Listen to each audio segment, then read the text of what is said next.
नमस्कार दोस्तों, कैसे हैं आप सभी। चलिए आज हम बात करने वाले हैं सम एप्लीकेशंस ऑफ टेक्नोमेट्री के पार्ट 1, जिसमें मैं आपको पढ़ाने वाला हूं क्वेश्चन नंबर 1 to 5। तो देखिए ये हम क्लास 10th की बात कर रहे हैं दोस्तों, ठीक है। तो चलिए फर्स्ट क्वेश्चन देखिए, आपका फर्स्ट क्वेश्चन ये दे रखा है। A circus artist is climbing a 20 metre long rope which is tightly stretched and tied from the top of a vertical pole to the ground.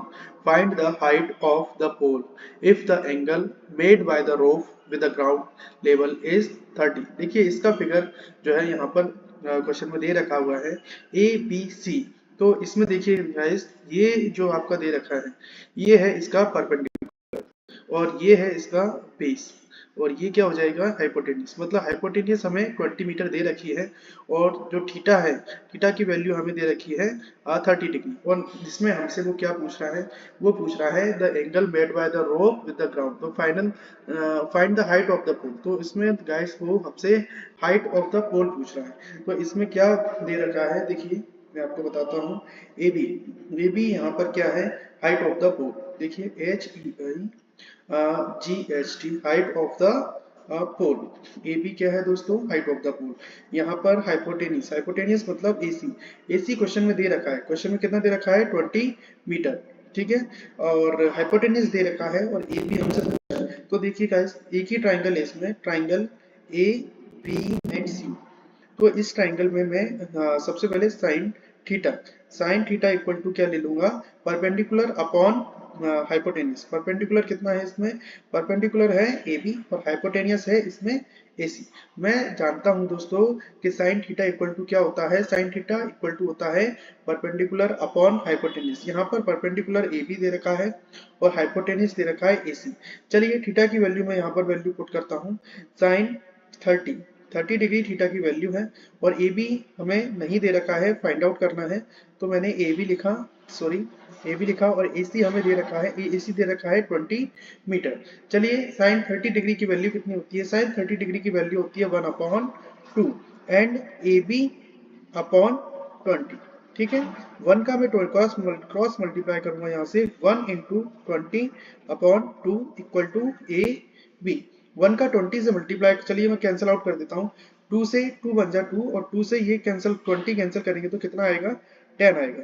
10 का मैं 1 से मल्टीप्लाई करूंगा तो आंसर कितना आ जाएगा, ए बी। मतलब ए बी की value आ गई हमारे पास 10।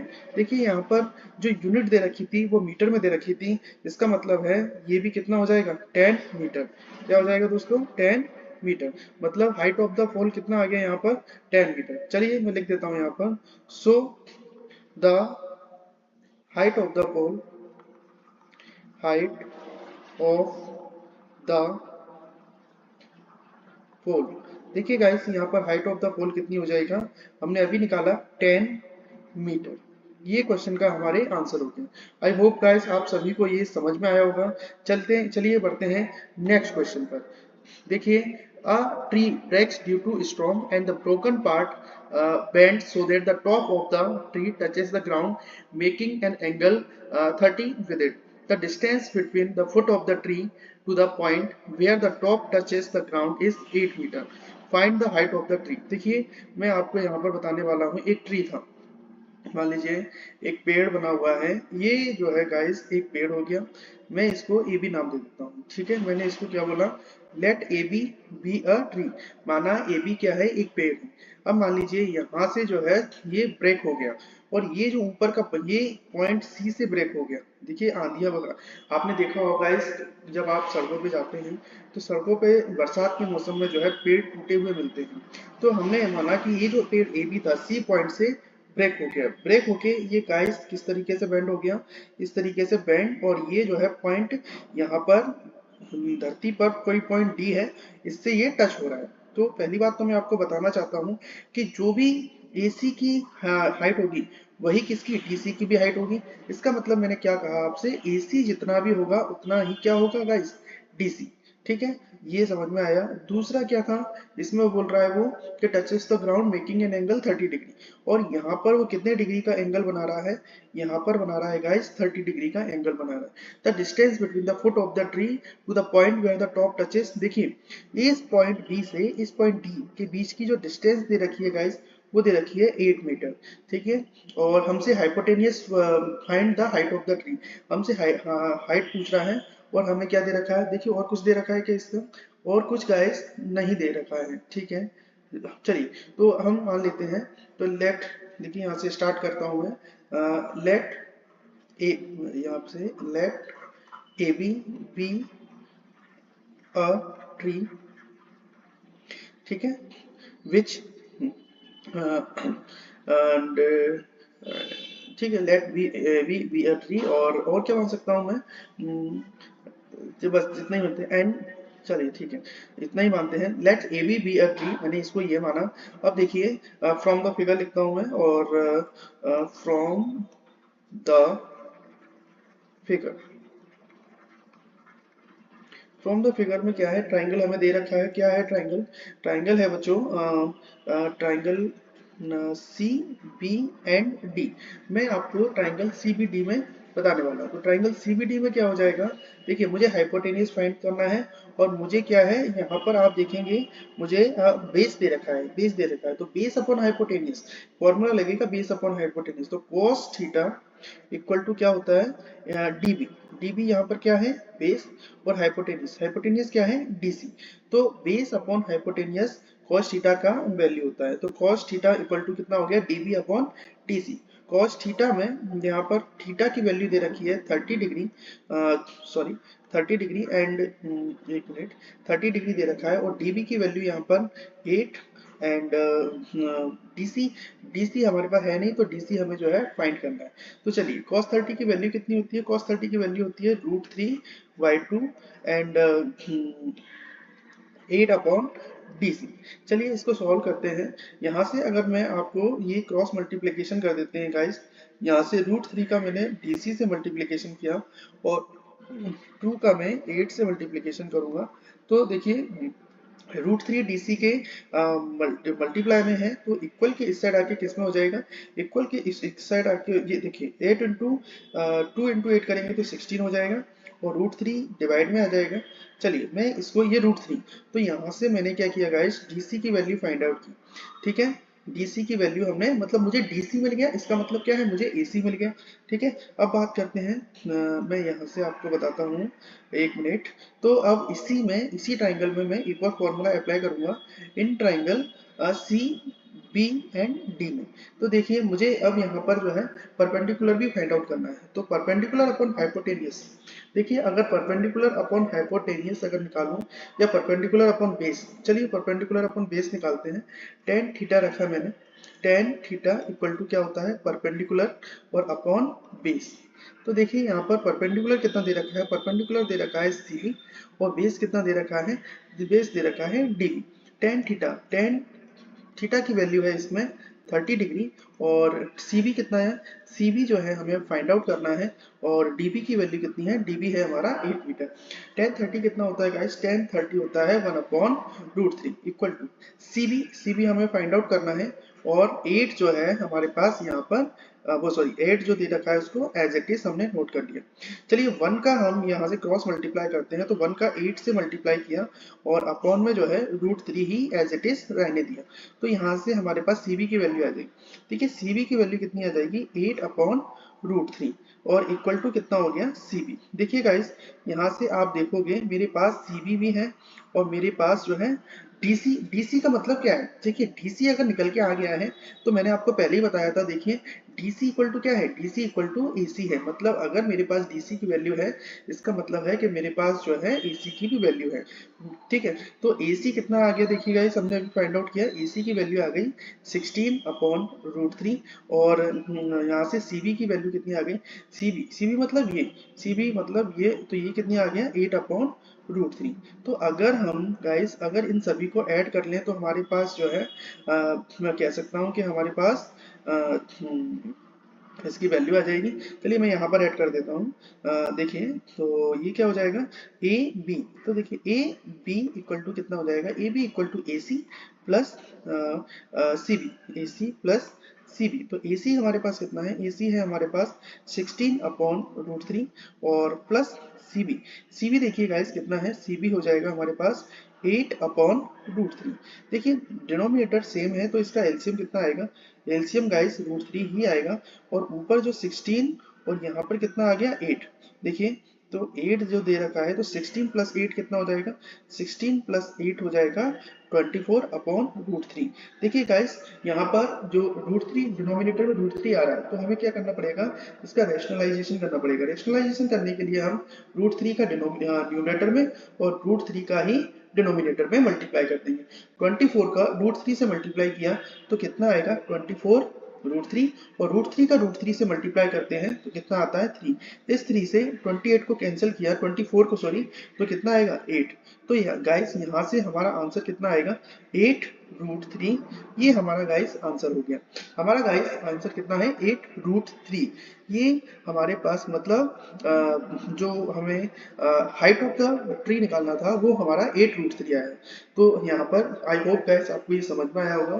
तो हम लिख सकते हैं therefore the height of the tree is 8√3 metre. I hope guys आपको समझ में आया। चलिए बढ़ते हैं नेक्स्ट क्वेश्चन पर। देखिए नेक्स्ट क्वेश्चन क्या बोल रहा है, a contractor plans to install 2 slides for the children to play in a park। ठीक है, for a children below at the age of 5 years she prefers to have a slide whose top is at the height of 1.5 metre and is inclined at the angle of 30 degree ground. देखिए उसमें क्या है guys, इसमें दो तरीके की slides लगी हुई हैं। एक लगी हुई है 5 साल से छोटे बच्चों के लिए। तो देखिए मैं यहाँ पर लिख देता हूँ ब्लो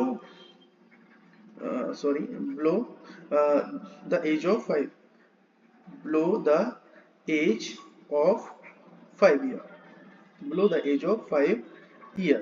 तो देखो 5 years, तो इसके लिए क्या बना है 1.5 मीटर। उसने बोला हाइट कितनी है 1.5 मीटर, तो ये हो गया 1.5 मीटर। और ये जो बनी है स्लाइड और एंगल बना रहा है ये यहाँ से ये मान के चलिए ये स्लाइड बनी हुई है। मैंने इसको नाम दे देता हूँ ए और ये हो जाएगा बी और ये हो जाएगा सी।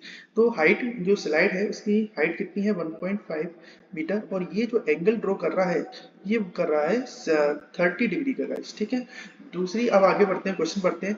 Where for the elder children. देखिए अब बात करते हैं फॉर एल्डर चिल्ड्रन की। एल्डर मतलब बड़े बच्चों के लिए, बड़े बच्चों के लिए भी ग्राउंड में क्या बोलते हैं स्लाइड है। तो उसके लिए वो क्या बोल रहा है, she wants to have a step slide at a height of 3 metre. देखिए उनके लिए जो बड़े बच्चे थे उनके लिए एक स्लाइड थी जिसकी हाइट कितनी दे रखी है 3 मीटर दे रखी है। मैंने ये मान लिया वो क्या है पी क्यू है।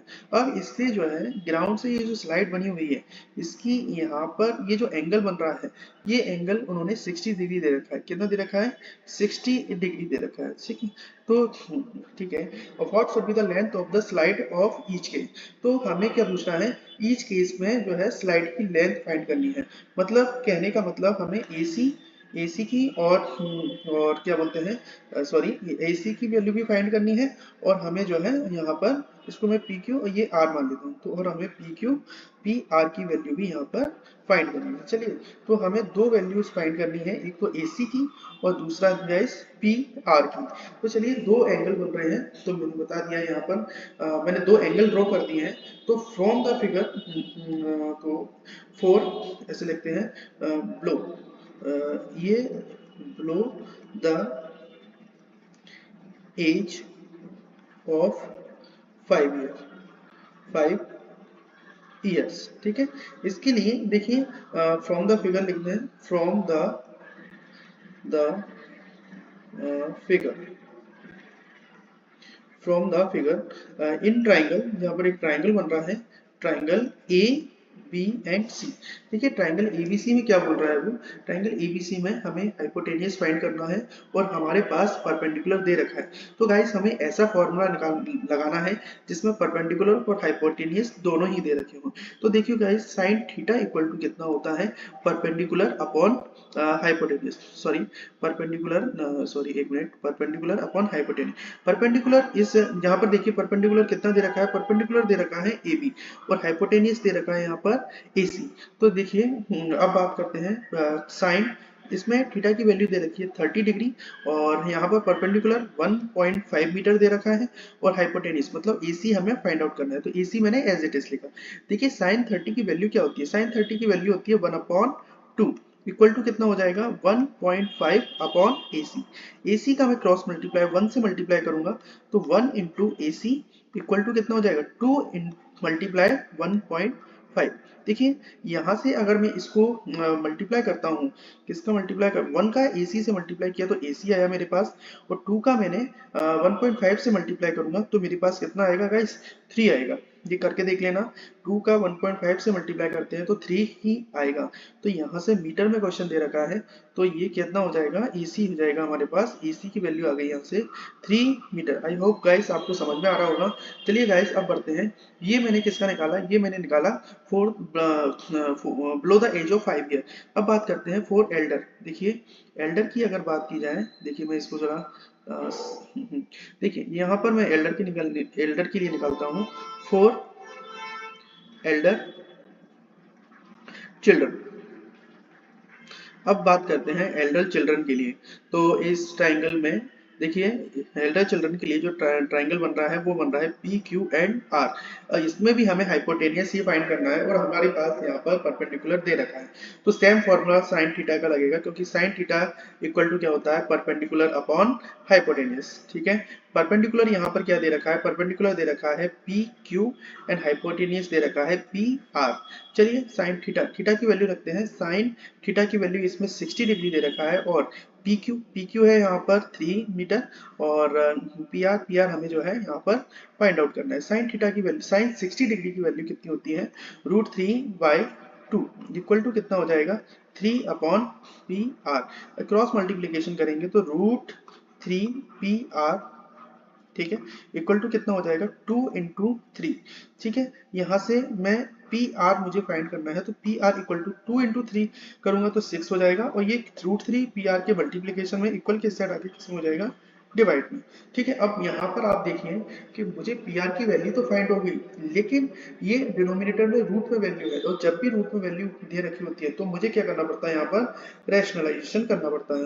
तो देखिए √3, तो √3 का √3 से मल्टीप्लीकेशन किया तो ये कितना आ जाएगा 6 √3 और यहाँ से √3 का √3 से मल्टीप्लीकेशन करते हैं तो 3 आ जाएगा। 3 से इस 6 को कैंसिल आउट किया कितना आया 2। मतलब मेरे पास PR की वैल्यू कितनी आ गई, मेरे पास PR इक्वल टू कितना आ गया, मेरे पास PR आ गया 2√3 मीटर। आई होप गाइस, देखिए तो हमने दोनों ही स्लाइड्स को फाइंड आउट कर लिया है। हमारे पास AC हमारे पास कितना आ गया 3 मीटर आ गया और यहाँ पर PR भी कितना आ गया 2√3 मीटर। चलिए गाइस, आशा करता हूँ कि आपको समझ में आ रहा होगा। चलिए बढ़ते हैं नेक्स्ट क्वेश्चन पर। देखिए the angle of elevation of the top of a tower from a point on the ground which is 30 metre away from the foot of the tower is 30 degree, find the height of the tower. तो चलिए guys मैं इसमें मान लेता हूँ height of the tower क्या दे रखा है। देखिए लेट AB, हमने क्या माना AB एक टावर है और इससे 30 डिग्री के एक एंगल पर जो है क्या बन रहा है, यहाँ पर 30 डिग्री का एंगल बन रहा है और 30 metre away from front of the tower एक पॉइंट है। ये एक पॉइंट बना हुआ है जो 30 मीटर अवे है। ठीक है, ये मतलब इस टावर के बॉटम पॉइंट से, मतलब नीचे के जो पॉइंट से ये पॉइंट जो है 30 मीटर की दूरी पर दे रखा है। यहाँ पर थीटा की वैल्यू दे रखा है और हमें हाइट ऑफ द टावर पूछ रहा है। हाइट ऑफ द टावर इसका मतलब होता है हमें वो AB की वैल्यू पूछ रहा है। क्या पूछ रहा है गाइस, AB, मतलब AB हमें फाइंड करके दीजिए। तो सबसे पहले मैं मान लेता हूँ late the height of the tower be, let the height of the tower, let the height of the tower be कितना हो जाएगा गाइस, टावर की हाइट कितना, मैं x मान लेता हूँ, चलो let the height of the tower be x, चलिए ऐसे कर लेते हैं, x मान लिया, ठीक है। मैंने हाइट कितना माना, मैंने चलो हाइट ऑफ द टावर भी x मान लिया, ठीक है। मतलब मैंने क्या माना, मैंने ए बी इक्वल टू कितना मान लिया, मैंने A B equal to x मान लिया। मतलब मुझे अब जो है x की वैल्यू फाइंड करनी है, किसकी वैल्यू फाइंड करनी है, x की वैल्यू, ठीक है। तो चलिए एक ही ट्राइंगल बन रहा है, तो एक ट्राइंगल में triangle A B and C, triangle ABC में मुझे परपेंडिकुलर फाइंड करना है और मुझे जो है बेस दे रखा है। तो देखिए मुझे परपेंडिकुलर जो है फाइंड करना है और मुझे बेस दे रखा है। P अपॉन बी किसका फॉर्मूला होता है, P अपॉन बी फॉर्मूला होता है tan थीटा का, ठीक है। परपेंडिकुलर कितना है क्वेश्चन में, परपेंडिकुलर है ए बी और बी, पी मतलब बेस कितना है, ये बेस हो जाएगा गाइस, ठीक है। परपेंडिकुलर अपॉन बेस, बेस कितना दे रखा है, बेस दे रखा है बी एंड सी। तो टेन थीटा, थीटा की वैल्यू भी यहाँ पर पुट कर देते हैं, टेन थीटा की वैल्यू है 30 डिग्री और ए बी कितना है, ए बी मैंने x माना है तो x लिखा और B C sorry B C equal to दे रखा है 30, टेन 30 की वैल्यू कितनी हो जाएगी, ये गाइस 30 है, ठीक है, ध्यान रखना ये जो है 30 है। तो 30 टेन 30 इक्वल टू होता है 1 अपॉन √3 और x अपॉन √3। देखिए क्रॉस मल्टीप्लिकेशन करेंगे, 1 का 30 से करेंगे और इसको यहीं रहने देते हैं √3 को, और यहाँ पर कितना आ गया x इक्वल टू, यहाँ पर कितना आया, x इक्वल टू आया 1 मल्टीप्लाई 30 और डिवाइडेड बाय √3। चलिए आगे बढ़ते हैं, इसमें आगे और करते हैं। तो देखिए 1 का 30 से मल्टीप्लिकेशन करेंगे तो 30 आएगा अपॉन √3 इक्वल टू कितना हो गया, इक्वल टू हो गया x। अब देखिए यहाँ पर सेम वही प्रॉब्लम फिर दोबारा से आ गई कि √3 जो है डिनोमिनेटर में आ रहा है, तो हम क्या करेंगे गाइस, हम जो है क्रॉस मल्टीप्लिकेशन करेंगे, क्या करेंगे गाइस, क्रॉस मल्टीप्लिकेशन करेंगे √3 का ही, ठीक है। 30 का √3 से मल्टीप्लाई किया तो 30 √3 और √3 का √3 से मल्टीप्लाई किया तो 3, 3 बन जा 3 और 3 से 30 को कैंसिल आउट किया तो 10 आ गया, ठीक है। मतलब यहाँ से और 10 का √3 से मल्टीप्लिकेशन करेंगे हम तो 10 √3 इक्वल टू x, मतलब यहाँ से हाइट ऑफ द टावर क्या आ गई, हाइट ऑफ द टावर तो कितना आ गया 10 √3 और यहाँ पर मीटर में दे रखा है तो ये मीटर हो जाएगा। तो हम लिख सकते हैं so the height of the tower be 10 √3 metre, ध्यान रखना। So height of the tower कितना हो जाएगा 10 √3 मीटर। आई होप गाइस आपको ये क्वेश्चन भी समझ में आया हो। चलिए बढ़ते हैं नेक्स्ट और आज के लास्ट क्वेश्चन पर। देखिए a kite is flying at the height of 60 metre above the ground. एक काइट है, पतंग है, आप सभी और मैंने भी उड़ाई हुई है, तो 60 मीटर अबव ग्राउंड से उड़ रही है। The string attach to the kite is temporarily tied to the point on the ground. और ये इसका जो धागा होता है, जो स्ट्रिंग होती है, वो कहीं ना कहीं किसी ग्राउंड पर एक पॉइंट पर जो है उसे बांध दिया गया है। द इंक्लिनेशन टू द ठीक है, द ग्राउंड इज 60 डिग्री और उस पॉइंट से 60 डिग्री का एंगल जो है काइट बना रही है। Find the length of the string assuming that there is no slack in the string. तो देखिए गाइस मैं आपको मान लेता हूँ, मान लीजिए ये जो है ए पॉइंट पर, देखिए एक मिनट, ये जो है ए पॉइंट है और ए पॉइंट पर जो ये ए पॉइंट है, यहाँ पर जो है मान लीजिए इसको काइट मान लो आप, ठीक है। ये जो है काइट है और इससे कितने 60 मीटर, मेरे ख्याल से 60 मीटर की ग्राउंड से जो है इसकी, सॉरी 60 मीटर ग्राउंड से इसकी डिस्टेंस है, मतलब ऊंचाई पर उड़ रही है। तो ये मैं मान लेता हूँ, सॉरी एक मिनट, ये बी हो गया, ठीक है। ग्राउंड कितना मान लिया मैंने बी और ये काइट कितना हो गया ए।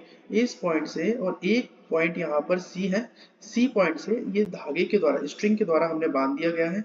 अब और यहाँ से जो एंगल बन रहा है वो बन रहा है 60 डिग्री का। इस पॉइंट को मैंने नाम दे दिया सी, सी मतलब इस पॉइंट को मैंने सी से डिनोट किया हुआ है। और find the length of string, मतलब एसी की वैल्यू जो है हमें फाइंड करनी है। अब वो पूछ रहा है कि एसी क्या होता है, मतलब एसी जो है हमें फाइंड करना है, ठीक है। और हमारे पास क्या दे रखा है, एबी, एबी मतलब परपेंडिकुलर दे रखा है और एसी मतलब हाइपोटेनियस हमें फाइंड करना है। तो चलिए मैं यहाँ पर लिखता हूँ सबसे पहले तो